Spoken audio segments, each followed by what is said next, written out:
Bon, c'est toujours un plaisir pour moi d'être ici, d'être à l'église La Clairière.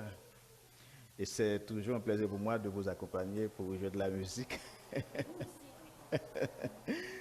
Donc, une fois encore, l'occasion m'est offerte de pouvoir parler de Dieu, de pouvoir partager ce moment, non seulement un moment d'adoration et de louange, mais pour partager le message de la parole de Dieu. Ce matin, le titre que je vous propose, ça va être Comment comprendre la lumière de Dieu dans les ténèbres. Nous traversons tous à un moment donné des moments difficiles, des moments durs, des moments que la Bible appelle des ténèbres.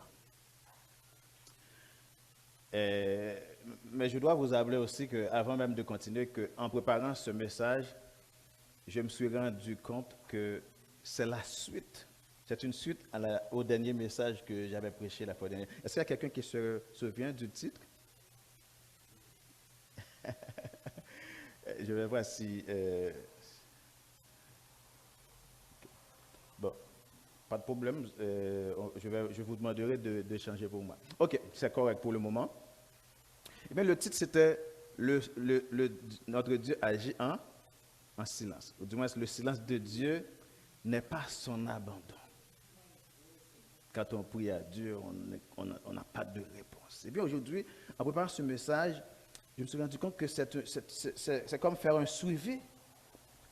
Parce que, comme je vous ai dit tantôt, nous avons tous eu des moments difficiles, des moments que la Bible appelle des ténèbres. Ces ténèbres ne sont pas seulement physiques, elles peuvent être comme émotionnelles, spirituelles, manque de paix.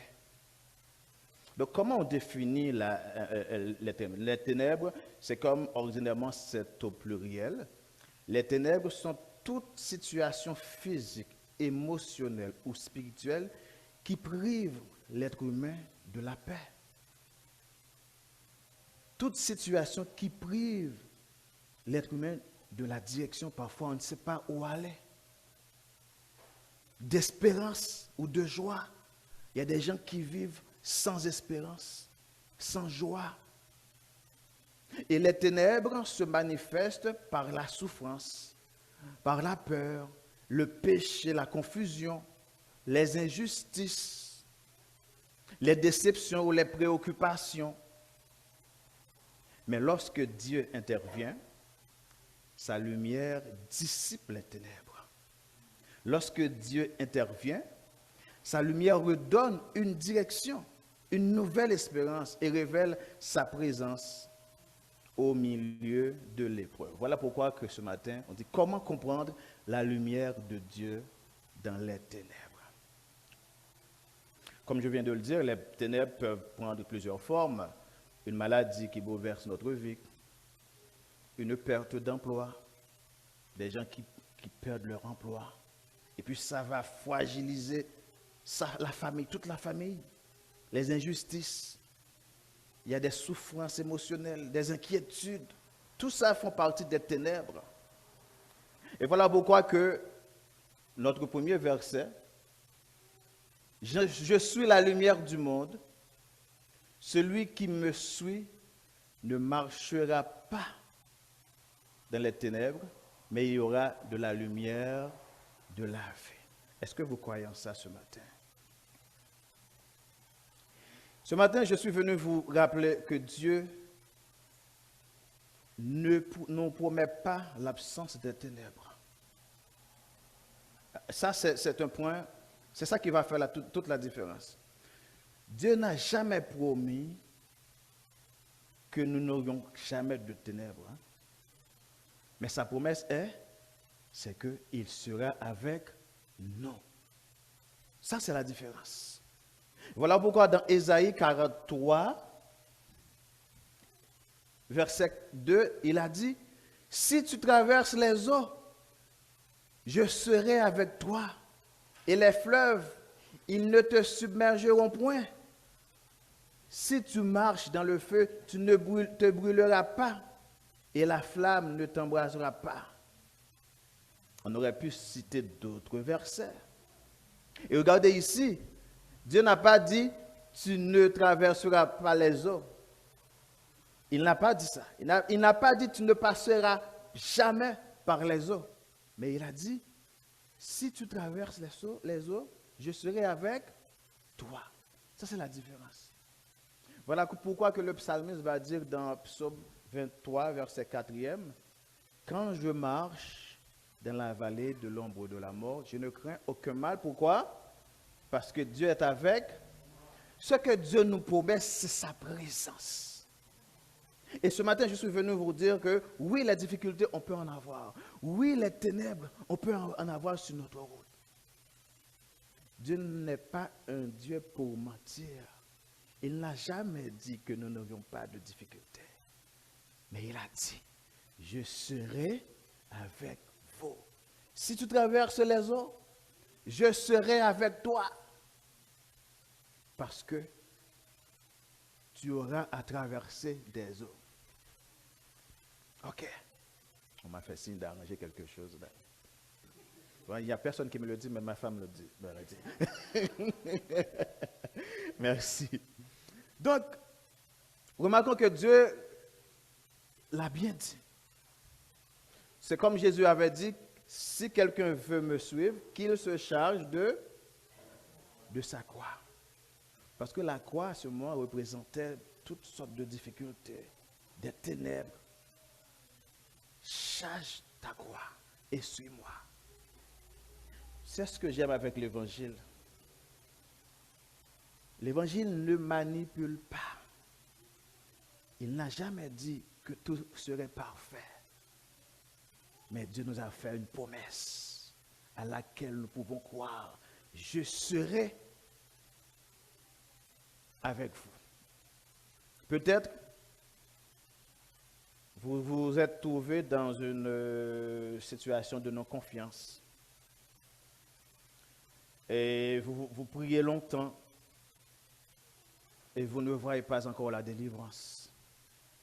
Je suis avec toi. Sa présence vaut plus que toutes les réponses. Parfois, il y a des réponses que la société nous propose, des réponses passagères, des solutions passagères.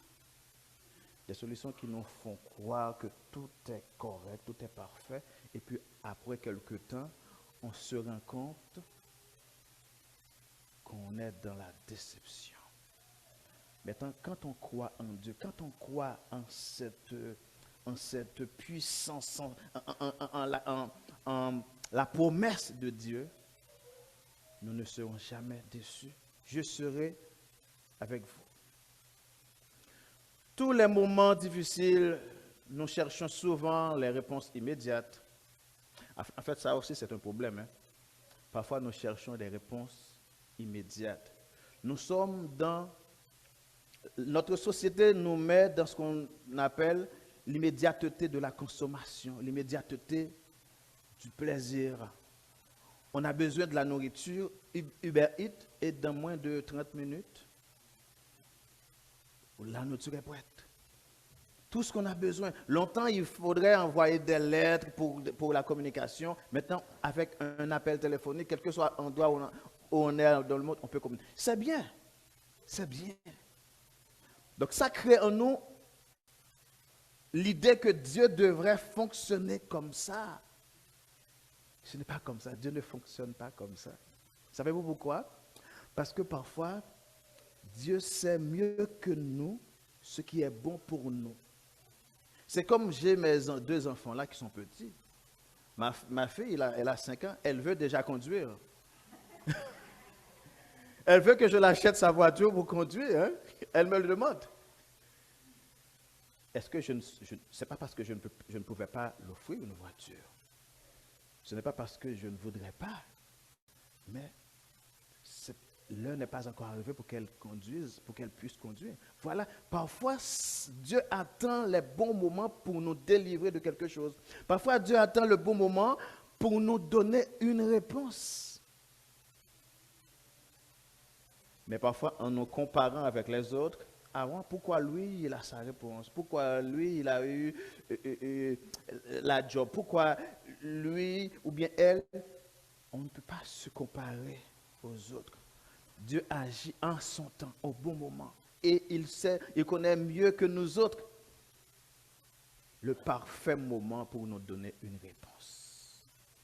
Arrêtons d'être dans l'immédiateté de la consommation. C'est bien, mais parfois il faut prendre précaution parce que Dieu n'agit pas comme ça, en son temps. Il peut me donner une réponse aujourd'hui, tandis qu'il va attendre un mois pour donner une réponse à notre sœur Ginette. Et 2 ans à quelqu'un d'autre. Au même titre que moi, je vais attendre 15 ans avant de pouvoir acheter une voiture pour ma fille. À ce moment-là, elle aura plus de 18 ans. Vous comprenez? Ce n'est pas comme ma femme qui me demanderait une voiture demain. Là, je peux l'acheter aujourd'hui même si j'ai de l'argent. Donc, elle aura plus vite la réponse. Vous comprenez l'idée? Qu'est-ce que je vais vous montrer? Dieu agit en son temps. Parfois, il faut qu'on soit patient pour voir la lumière de Dieu dans les ténèbres. La peur est l'une des armes préférées de Satan. L'ennemi fait peur, et puis quand on est pris dans son piège, il va profiter. Peur de l'avenir, peur de manquer, peur de tomber malade, peur d'échouer. Tout ça constitue des ténèbres, des moments de ténèbres dans notre vie. Mais la lumière chasse toujours les ténèbres, parce que la lumière, qu'est-ce que la lumière fait? La lumière de Dieu, tout ce que nous sommes en train de dire là, je suis en train de vous dire là, ça vient de la parole de Dieu. En fait, la parole de Dieu nous éclaire pour comprendre ce que le monde, ce que les autres ne peuvent pas comprendre, ou du moins ce que les autres n'ont pas choisi de comprendre. Moi, je sais que si maintenant je suis dans une situation douloureuse, peut-être Dieu est en train de fortifier ma foi. D'ailleurs, c'est biblique. Mais les autres ne le comprennent pas. Voilà pourquoi que moi, j'essaie d'établir toujours une différence entre épreuve et malheur. Le malheur, c'est quelque chose de mal, le plus souvent irréparable. Mais les enfants de Dieu ne connaissent pas de malheur, des épreuves. Parce qu'une épreuve, même à l'école, hein, les examens, on les appelle épreuves parfois, hein, parce que ce sont des moments qui vont nous apprendre quelque chose. Ce sont des moments difficiles qui vont fortifier notre foi. Ce sont des moments difficiles qui vont nous permettre de passer à un autre niveau dans notre relation avec Dieu. Et la foi commence quand Dieu ne répond pas. Ah. Parce que si tout est parfait, si tout est correct, on ne sait même pas combien grande est notre foi. Si vous voulez tester votre foi, c'est quand vous priez et vous attendez une réponse et la réponse n'arrive pas. À ce moment que vous allez savoir si réellement vous avez de la foi. Ces moments arrivent dans notre vie, je les appelle des épreuves, parce que ce sont des moments qui vont nous permettre de grandir. Ce sont des moments qui vont nous permettre d'avoir une certaine lumière pour pouvoir fortifier les autres. J'étais là, je sais de quoi que vous parlez, ma soeur. Oui, je peux vous aider, mon frère, parce que j'ai passé aussi cette situation. J'ai connu cette situation aussi.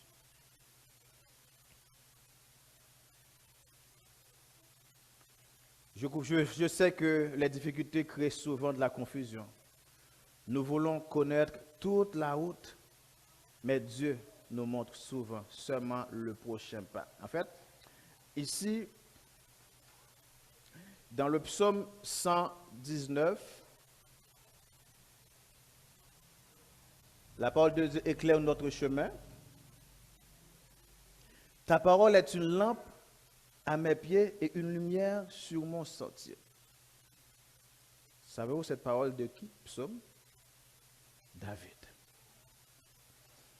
C'était un roi, David, qui n'avait manqué rien matériellement. Mais toute sa confiance était en Dieu. Il dit, ta parole est une lampe à mes pieds et une lumière sur mon sentier. Savez-vous pourquoi? Parce que les difficultés créent beaucoup, souvent de la confusion. Nous voulons connaître la route. Qu'est-ce que je devrais faire? Mais Dieu nous montre souvent seulement le prochain pas. Une lampe, là, une lampe n'allume pas, n'éclaire pas tout un chemin. Mais une lampe aussi peut nous montrer le prochain pas, la prochaine étape. Ça veut dire que Dieu agit pas à pas, étape par étape avec nous. Parfois, nous voulons toute la réponse d'un coup. Nous voulons toute la clarté d'un coup. Mais le psalmiste est en train de nous dire que ta parole est une lampe à mes pieds. Waouh! Est-ce que vous comprenez bien ce que je suis en train de vous dire là? C'est pas à pas. Donc, Dieu dans les ténèbres sera toujours avec vous. Il ne dit pas que vous ne connaîtrez pas des ténèbres, mais il sera toujours présent. Et il va éclairer vos pas, pas à pas, étape par étape, comme une lampe.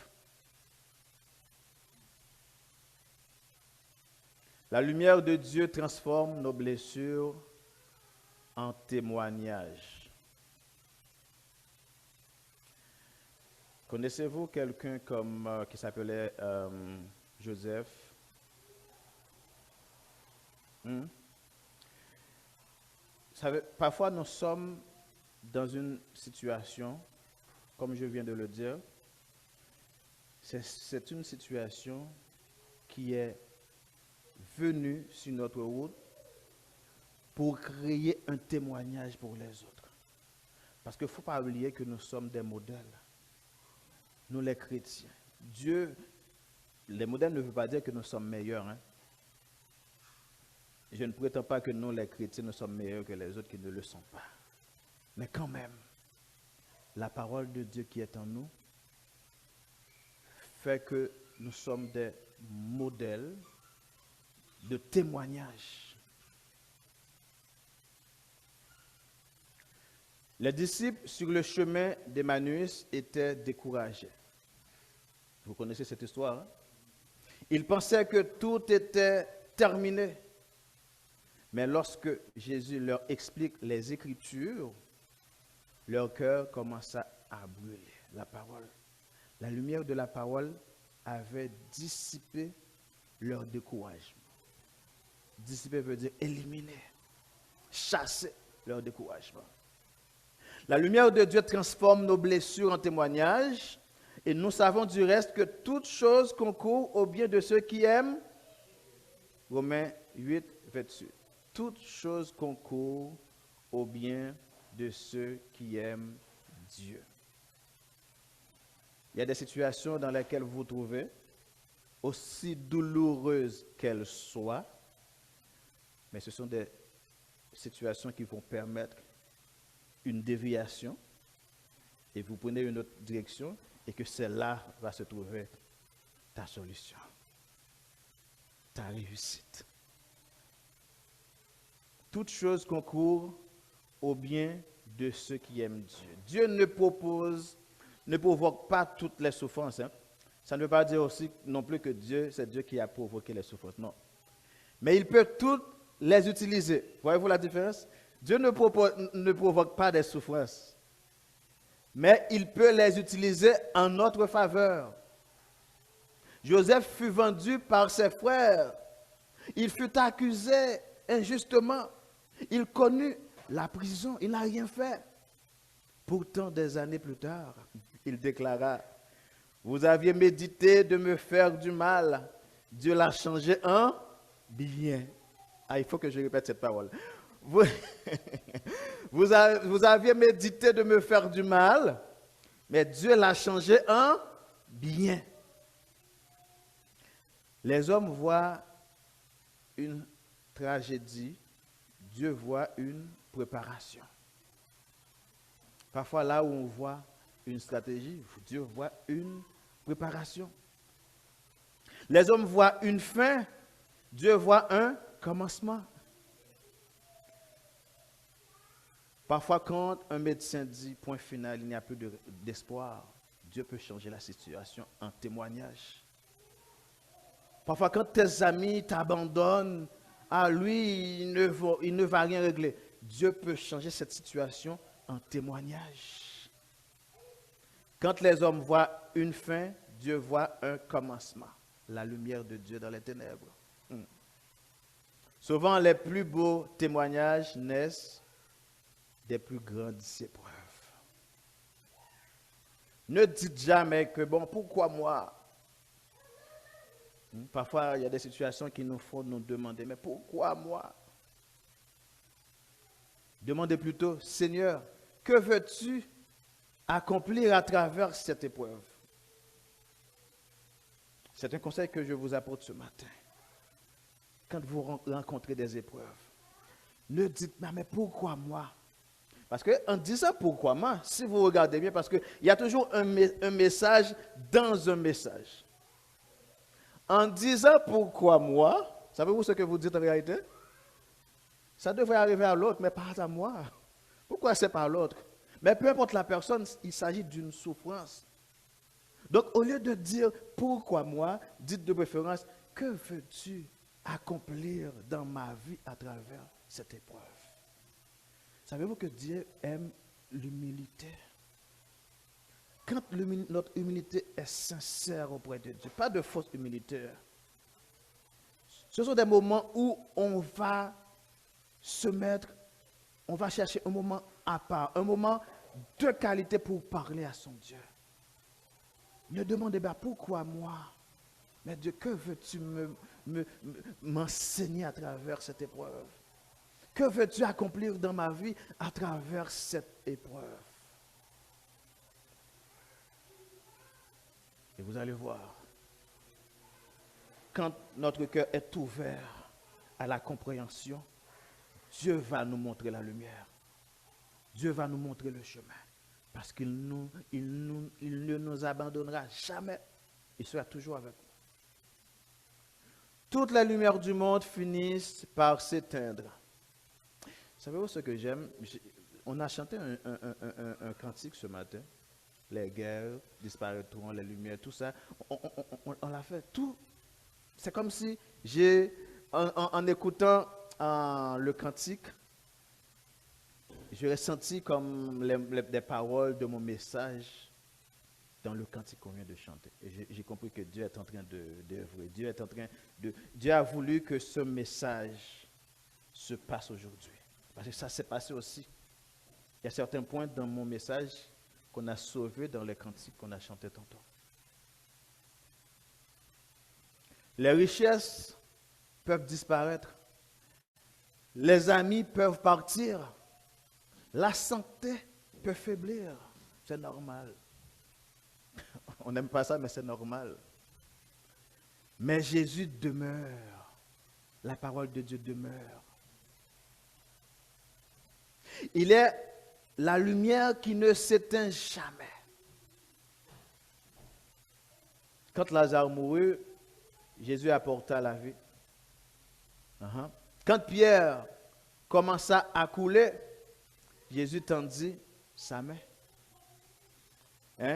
Quand Paul était en prison, Jésus remplissait son cœur de paix. Notre espérance n'est pas dans les circonstances. Notre espérance est dans une personne qu'on appelle Jésus.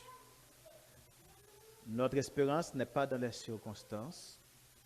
Notre espérance est dans une personne qu'on appelle Jésus. Ça veut dire que les résultats que nous avons ne dépendent... En fait, notre relation avec Dieu ne dépend pas d'une réponse, ne dépend pas d'une solution. Mais notre relation avec Dieu dépend d'une confiance. On parle souvent on établit souvent la différence entre une foi croyance et une foi confiance. Une foi croyance, on croit que Dieu existe. On croit. C'est la foi. Mais il y a ce qu'on appelle une foi confiance. Au point que même quand les situations ne vont pas bien pour moi, je suis capable de dire que la volonté de Dieu soit faite. On appelle ça confiance.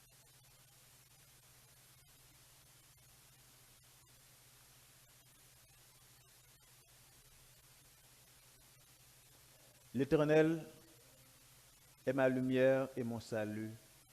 De qui aurais-je crainte? Si vous regardez le titre que j'ai mis, la lumière de Dieu dissipe nos peurs. C'est un peu ce que je viens de vous dire. On n'a peur de rien. Quelle que soit la situation, que la volonté de Dieu soit faite. On peut choisir de dire, ok, je veux être heureux avec Dieu. Ce qui m'arrive, Dieu le veut comme ça. En fait, j'ai mon effort personnel à faire aussi. Hein. Il y a toujours les conséquences de mes actes. On s'entend.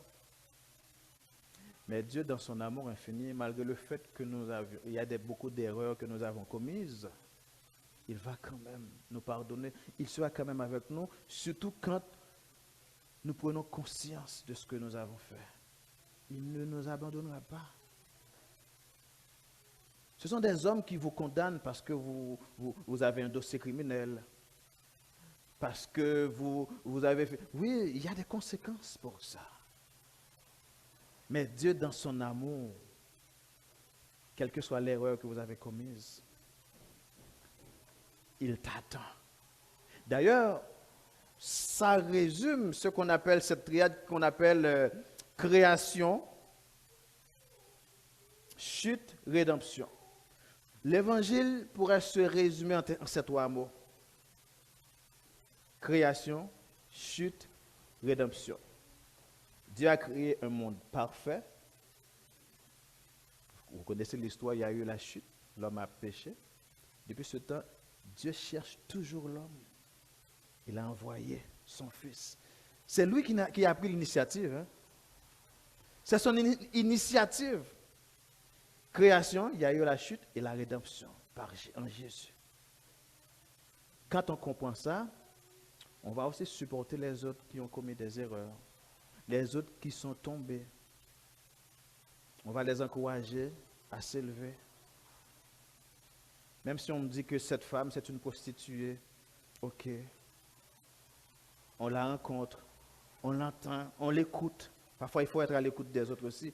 Nous avons l'évangile à leur donner, mais parfois, il faut les écouter. Hein. Peut-être dans leur histoire, on n'aura plus d'outils pour les parler de Jésus. Même si quelqu'un vient de sortir de la prison, il y a un dossier criminel. Il a aussi quelque chose à nous dire.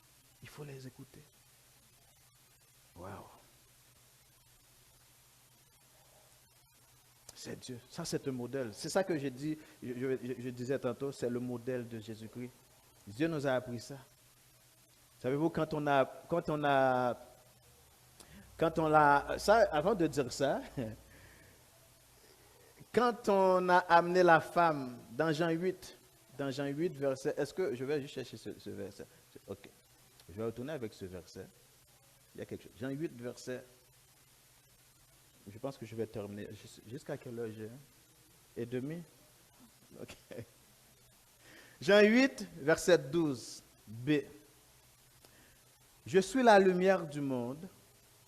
Celui qui me suit ne marchera pas dans les ténèbres, mais il aura la lumière de la vie. En fait, il est important de comprendre que quand on lit un verset et qu'on veut le comprendre, il y a ce qu'on appelle péricope.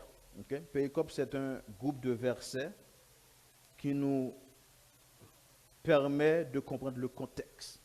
Ça veut dire, quand je lis ce verset, au lieu de prendre seulement ce verset, ça commence au 12, je peux prendre les deux autres, ou bien je peux même commencer à partir du premier verset. Ça, on appelle ça de considérer le texte en amont. Ça veut dire les versets d'avant et en aval, les versets d'après. Quand on lit ça, c'est une très belle chose. Je suis la lumière du monde et puis ça reste là. Mais quand on essaie de comprendre le contexte, quand on essaie de comprendre le contexte, on va dans Jean 1, en fait dans Jean 8, verset 1er, on va comprendre tout le sens de cette parole. Je ne vais pas tout lire, mais là, c'est la même histoire où on a amené la femme qui a été prise en flagrant délit à Jésus. On l'a amenée à Jésus, et puis, c'est à ce moment-là que les scribes et les pharisiens demandent à Jésus, mais Moïse nous avait dit de lapider ces genres de femmes prises en flagrant délit. Et toi, qu'est-ce que t'en dis? Jésus n'a rien dit. Il écrivait par terre. Ils ont persisté. Jésus écrivait par terre. Et puis Jésus a dit que celui qui n'a jamais péché lance la première pierre. Une seule parole, une seule phrase. Que celui qui n'a jamais péché lance la première pierre. À ce moment, Jésus continuait à écrire. Et puis quand il levait la tête, il n'y avait personne. Au point que Jésus a demandé à la femme, où sont ceux qui t'ont accusé? Est-ce que quelqu'un t'a accusé? La femme a dit non. Jésus a dit, va, je ne t'accuse plus. Et c'est après qu'il va dire que je suis la lumière du monde. Il va continuer parce qu'il était un enseignement. Qu'est-ce que je veux vous dire par là? Là, j'ai demandé à Dieu, mais pourquoi on me dit que Jésus écrivait tout ça là? Je cherchais l'esprit rédempteur du texte. En fait, il y a ce qu'on appelle l'esprit rédempteur. Tantôt, je vous ai parlé de cette triade chute, création, chute, rédemption. À chaque fois qu'on lit un texte de la Bible, il y a toujours ce qu'on appelle l'esprit rédempteur. Qu'est-ce que Dieu veut que je comprenne? Qu'est-ce que je peux tirer de ce texte pour ma vie spirituelle? Je me suis arrêté sur ce texte pour comprendre. Je l'ai considéré en amont. Ça veut dire j'ai pris tout. Donc, ce que j'ai compris, la Bible me dit que Jésus écrivait. Là, je pense à l'écriture. Et puis, Jésus disait. Donc, il y a deux choses, l'écriture et la parole. Toute écriture est inspirée de Dieu pour convaincre, tout ça. Et la parole s'est faite chair. Donc, ça veut dire qu'il y a deux puissances qui étaient en cause. L'écriture et la parole. Même si on ne nous a pas dit ce que Jésus écrivait. Mais on connaît quand même la puissance de l'écriture et la puissance de la parole. Jésus a prononcé une seule parole, aussi simple, mais qui était remplie de puissance au point que les pharisiens, qui étaient dans la noirceur, qui pensaient qu'eux autres étaient des gens parfaits, qui pensaient qu'eux autres, ils s'étaient capables de lapider cette femme pour l'adultère. C'est comme si c'était seulement l'adultère qui était un péché. Jésus a dit, celui qui n'a jamais péché, que celui qui n'a jamais péché lance la première. En fait, cette parole avait tellement de lumière. Cette parole était capable de toucher la conscience de ces pharisiens pour qu'ils comprennent qu'eux aussi sont des pécheurs. C'est comme si cette lumière dont je vous parle là, je pourrais la considérer comme un couteau à double tranchant. Oui, cette lumière est capable de nous diriger quand nous sommes dans des moments difficiles, quand nous rencontrons des épreuves. Mais cette lumière aussi est capable de montrer aux gens que vous n'êtes pas des gens parfaits. Si vous pensez que vous êtes des gens parfaits, c'est parce que vous êtes remplis tellement d'orgueil, manque d'humilité, vous êtes dans la noirceur de vos péchés, vous ne pouvez même pas vous rendre compte que vous êtes aussi un pécheur. Jésus a dit, que celui qui n'a jamais péché lance la première pierre. Une parole, une phrase très simple, mais chargée de puissance. Au point que ça a touché la conscience des scribes et des pharisiens.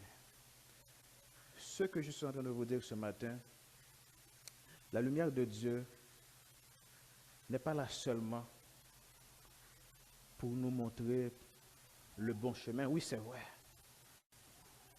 Mais la lumière de Dieu est là aussi pour nous montrer pour nous donner un peu plus d'humilité, pour nous faire comprendre qu'avant de prendre une décision, il faut moins réfléchir. Il faut demander conseil. Il faut se regarder.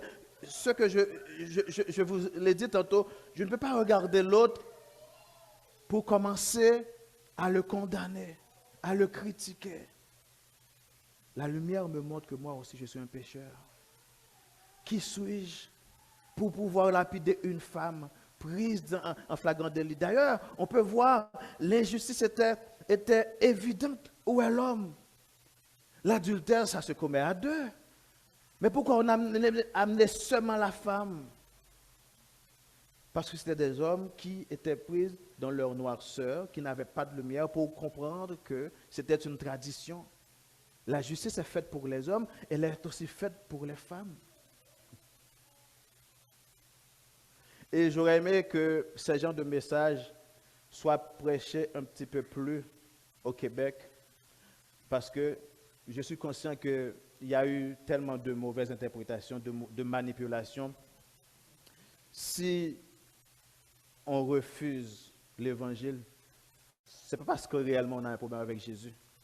Parce que je pense que si Dieu me permet ce jugement, avec les histoires que j'ai écoutées, Jésus n'a jamais été bien prêché. C'est comme on avait montré un évangile qui était contre les femmes. Pourtant, la Bible n'a pas dit ça. Que le mari respecte. En fait, nous sommes égaux comme on dit dans les proverbes. La justice est faite pour les hommes, elle est faite pour les femmes. Donc, c'est ce qui est arrivé avec ces pharisiens qui pensaient qu'ils avaient cette autorité de condamner, de lapider. Mais Jésus, par sa parole, les a apporté de lumière qui a touché leur conscience et puis tout le monde a quitté. Waouh, quelle dimension! Quelle dimension! Autre chose, c'est très important de comprendre que la parole de Dieu nous dit dans Matthieu 5, verset 14 à 16. Matthieu 5, verset 14 à 16. Je pourrais résumer. Vous êtes la lumière du monde.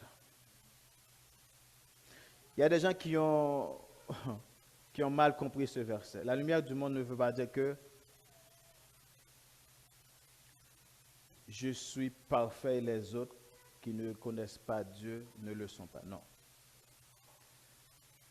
Dieu ne nous console pas uniquement pour notre propre bonheur. Il nous console afin que nous puissions consoler les autres. C'est ça que ça veut dire. Il nous console afin que nous puissions consoler les autres. Une personne qui a expérimenté la fidélité de Dieu peut encourager celui qui traverse aujourd'hui la même vallée. Votre témoignage peut être la lumière qui empêchera quelqu'un d'abandonner. Est-ce qu'on a visité des gens à l'hôpital? Est-ce qu'on les visite? Est-ce qu'on visite des gens en prison? Est-ce que parfois on donne un appel juste pour encourager quelqu'un? Pour lui montrer qu'il compte pour nous, qu'on pense à lui? Une prière, on vient de le faire. C'est bien ça. Une parole d'encouragement, un geste de compassion. Voilà comment Dieu éclaire le monde à travers son Église. Donc, conclusion, les ténèbres ne sont pas éternelles, les amis. Comme on vient de chanter, les guerres ne sont pas éternelles, passeront. Les guerres passeront. Les ténèbres ne sont pas éternelles. La nuit la plus longue finit toujours par créer sa place au lever du soleil. Parfois, on a eu de nuits longues parce qu'on pense à quelque chose. Mais finalement, le soleil va apparaître. Ça ne peut pas rester éternellement la nuit. Les ténèbres ne sont pas éternelles. Il en est de même dans notre vie spirituelle. Peut-être vous êtes aujourd'hui dans une nuit de souffrance. Je ne sais pas qu'est-ce que vous êtes en train de traverser aujourd'hui. Chacun a leurs problèmes. Et ça, ce n'est pas une question d'âge, que ce soit les jeunes, les adultes, les personnes d'un certain âge, nous avons tous nos lots de problèmes. Peut-être vous êtes en train de traverser une nuit de maladie, une nuit de chômage, une nuit de déception, une nuit de solitude, une nuit d'injustice. Mais écoutez cette promesse. La lumière, lui, dans les ténèbres, et les ténèbres ne l'ont point vaincu. La lumière, lui, dans les ténèbres, et les ténèbres ne l'ont point vaincu. Là où il y a de l'obscurité, même s'il y a une petite lumière, ça va quand même éclairer. Aucune épreuve n'est plus forte que Dieu. Aucune injustice n'est plus grande que sa justice. Aucune douleur n'est plus profonde que son amour. Aucune nuit n'est assez sombre pour empêcher la lumière de Christ à briller. C'est ce que je suis venu vous dire ce matin. Peut-être vous êtes venu aujourd'hui avec un cœur lourd. Chérie, papi, un tout petit peu. Vous avez attendu, vous avez pleuré. Et vous vous demandez, Seigneur, où es-tu? Eh bien, je vais vous dire que le Seigneur est là. Et Ésaïe 41, verset 10 nous dit, ne crains rien, car je suis avec toi. Ne promène pas des regards inquiets, car je suis ton Dieu.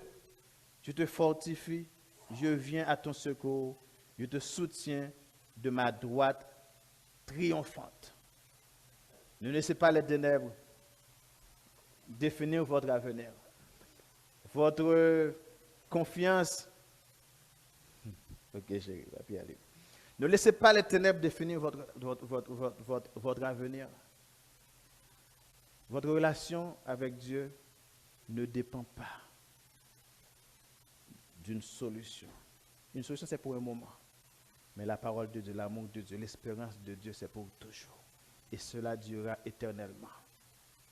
Donc, soyez confiants, brillez dans la lumière de Dieu, parce que la lumière de Dieu peut vaincre les ténèbres. Bon dimanche à vous tous.